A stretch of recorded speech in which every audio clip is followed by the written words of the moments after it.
Hello दोस्तों, राधे राधे, प्रणाम, जय श्री राम। मैं प्रियंका पांडे आप लोग के बीच माता जी का बहुत ही प्यारा सा पचरा गीत प्रस्तुत कर रही हूँ। बहुत ही मार्मिक गीत है, आप लोग ध्यान से सुनिए। और अब गीत कैसा लगा ज़रूर कमेंट्स में बताएं। ये गीत आप लोग को कैसा लगा माता जी का।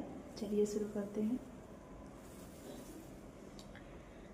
अपने आचरवा के छैया में हमके छुपवले रही हमाई।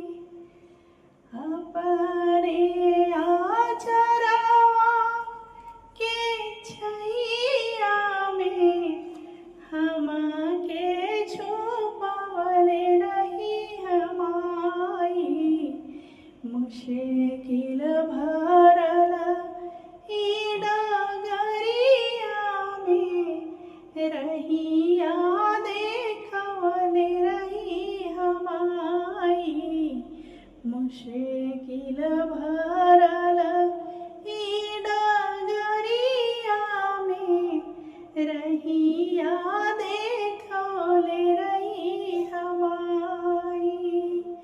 अपना आचरवा के छैया में हमके छिपवले रही हमाई। मुश्किल भरल ई डगरिया में रहिया देखवले रही हमाई। मुश्किल भरल ई डगरिया में रहिया देखवले रही हमाई। पल में बदल जाला कैसे नजरिया, नइखे चिन्हत के बा अपना मायरिया। पल में बदल जाला कैसे